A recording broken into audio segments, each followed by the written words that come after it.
Essa nossa vida é muito estranha. Você chega sem nada, luta por tudo, depois deixa tudo e vai embora sem nada. Oi, gente, eu sou José Raimundo, seja bem-vindo ao meu canal. Esse esse tema de você deixar tudo ir embora, esse tema de o que vai acontecer após a morte, é um tema que intriga todas as nações, em todos os tempos e em todas as religiões. É um tema que é interessante, por isso eu vou ler para vocês justamente uma reportagem sobre esse tema. Um tema interessantíssimo sobre o que acontece após a morte.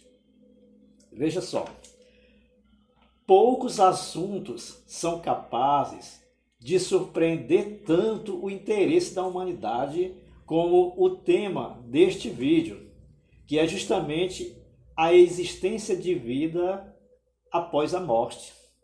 Todo mundo tem essa curiosidade de saber o que vai acontecer.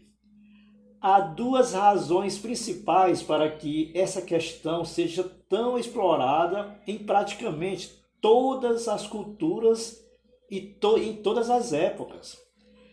Primeiro, há um elemento de mistério envolvido, já que nunca foram encontradas evidências científicas do que ocorre com a consciência de alguém após o último suspiro.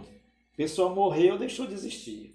Mas existe essa curiosidade. Então, vejam só. Apesar dos diversos casos de pessoas que sofreram paradas cardiorrespiratórias, especialistas afirmam que os relatos dessas experiências são só alucinações causadas pela falta de oxigenação do cérebro. Outra razão para o nosso interesse está também na certeza inevitável de que um dia iremos morrer. Todos nós iremos morrer. Então, todos nós temos essa certeza que um dia iremos morrer. Afinal de contas, segundo as leis físicas e biológicas, a morte é a consequência inevitável da vida.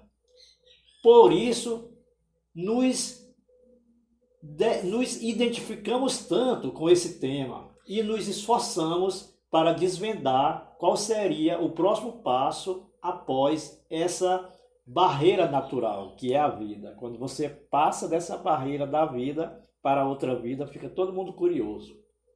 Então, o que acontece? Felizmente, nós temos a Bíblia Sagrada, que é o livro dos livros. Então, felizmente, a Bíblia traz algumas respostas sobre isso. Como ela é uma fonte inesgotável de sabedoria, ela nunca nos deixa sem respostas. A Bíblia tem resposta para todos, a Bíblia Sagrada. Então, olha, por isso iremos estudar o que ela tem a nos dizer a respeito do que ocorre além da sepultura. A melhor maneira de descobrir o que acontece depois da morte é entender melhor o processo que nos permite ter a vida. A Bíblia nos diz, no livro de Gênesis, qual foi a fórmula usada por Deus para dar vida a Adão. Veja só, e o Senhor Deus formou o homem do pó da terra e soprou-lhe nas narinas o fôlego da vida. O homem tornou-se alma vivente. Gênesis, capítulo 2, versículo 7. Então, há três elementos importantes mencionados nessa equação de vida. O pó da terra, que corresponde ao corpo humano inanimado que Deus formou a partir de substâncias que compõem o corpo humano, como oxigênio, carbono, hidrogênio, nitrogênio, cálcio e fósforos. Esses elementos podem ser encontrados em abundância no solo. Além do corpo, a Bíblia menciona também o fôlego da vida, que foi soprado nas narinas do homem que Deus fez. Então, esse elemento representa o princípio vital que transformou um corpo inanimado em um ser vivo. Por isso, só após a união do pó da terra com o fôlego da vida é possível admitir e é dito que o homem tornou-se uma alma vivente. Para você acompanhar, pessoal, o que acontece? Perceba que o texto não diz que o homem passou a ter uma alma, mas o homem passou a ser uma alma. Veja a diferença.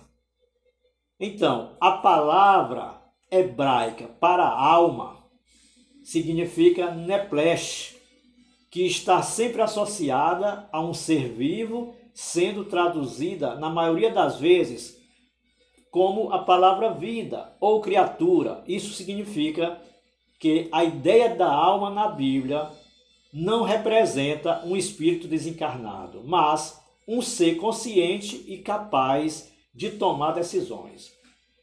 Até mesmo seres irracionais são descritos como sendo almas, como em Gênesis, capítulo 1, versículo 20. E disse Deus: produzam as águas abundantemente répteis de alma vivente e voem as aves sobre a face da expansão dos céus. Além disso, no livro de Ezequiel, capítulo 18, versículo 20, diz que a alma peca. Diz que a alma que pecar, essa morrerá. É evidente que se existe a possibilidade de pecar e morrer, a alma precisa representar uma pessoa em vida. Aliás, até o século XVIII, a língua portuguesa usava a palavra alma apenas no sentido da pessoa e não como uma entidade, uma matéria, como costumam aplicar atualmente. Um exemplo que facilita a compreensão da formação da vida é o que ocorre com uma lâmpada que se acende. Perceba só, quando você vai acender uma lâmpada, ela, para que haja luz, é preciso haver outros dois elementos. Uma lâmpada de energia e também a própria energia. É preciso haver esses dois elementos, uma lâmpada e a energia, para que ela acenda.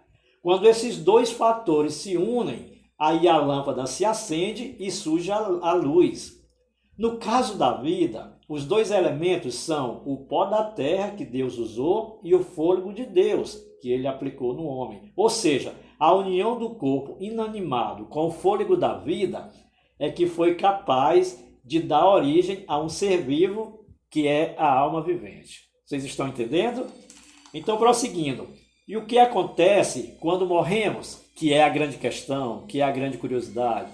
E o que acontece quando morremos? Então, vamos ver. A palavra de Deus também esclarece muito sobre isso. A palavra de Deus esclarece muito sobre isso e sobre esse processo. E o pó volte à terra como era, e o Espírito de Deus volte a Deus que o deu. É isso que a palavra de Deus diz. Do livro de Eclesiastes, capítulo 12, versículo 7. Perceba que na morte, o caminho inverso é percorrido. O corpo sem vida retorna ao pó da terra, certo? E o espírito volta para Deus, que foi o que soprou o espírito. Mas o que então seria esse espírito? A palavra hebraica, também traduzida como espírito, no Antigo Testamento, é ruach, que significa sopro ou fôlego. Ou seja, o espírito mencionado nesse versículo é o próprio fôlego. Vocês estão entendendo? É o próprio fôlego da vida que retorna a Deus. Além disso, se essa palavra se referisse a um espírito desencarnado, o texto estaria dizendo que todos aqueles que morrem, tanto os bons como os maus, são levados ao céu, o que seria uma enorme incoerência. Esse fôlego que volta a Deus se refere, portanto, ao próprio dom da vida, concebido a todas as criaturas, inclusive concebido a animais. Veja só, como podemos confirmar no livro de Eclesiastes, capítulo 3 e versículo 19. Sem esse princípio vital, o ser humano não pode mais ser uma alma, porque já não tem vida. E como se o interruptor fosse desligado, sem a energia elétrica, que é o fôlego da vida, a lâmpada, que é o corpo, se apaga e já não existe luz, que é a alma vivente. Mas quero dizer para vocês que, apesar de termos desvendado todo o mecanismo envolvido na morte, ainda resta entender o que acontece após esse momento fatídico, que é a despedida. Embora a Bíblia deixe claro que a alma só existe enquanto estamos vivos, muitos alimentam a ideia de que na morte ocorre a separação de uma entidade sem o corpo físico. Um espírito que seria capaz de vagar por esse mundo, mantendo as lembranças que possuía em vida e sujeito aos mesmos sentimentos e às mesmas emoções. Outros creem ainda que esse espírito consciente e é transportado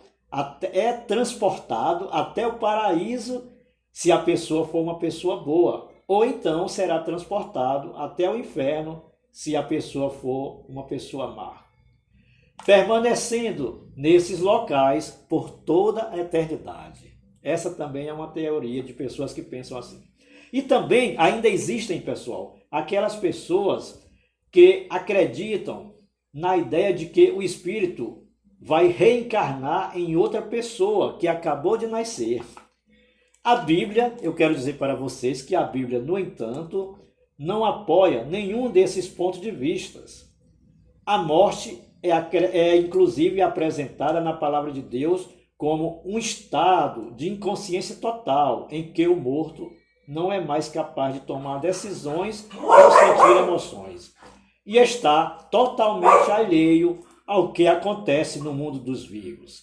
Veja só, tudo quanto te vier à mão para fazer, faze-o com todas as tuas forças, porque na sepultura para onde vais, não há trabalho, nem projetos, nem conhecimento, nem sabedoria. Está escrito no livro de Eclesiastes, capítulo 9, versículo 10. Então, quando lhe sais os espíritos, ele volta ao pó. Nesse mesmo dia, cessam todos os seus planos e você não tem mais o que fazer. Isso está escrito no livro de Salmos, Salmo 146. Perceba, pessoal, percebam só que o salmista afirma que quando o espírito, que é o fôlego de vida, sai dos homens, ele volta ao pó e todos os seus planos terminam, porque não existe mais nenhuma mente e também não existe mais nenhuma alma vivente e nenhuma mente pensante. Vocês estão entendendo? Então, tornam-se apenas corpos inanimados. Um tema interessantíssimo que eu achei, por isso eu passei para vocês.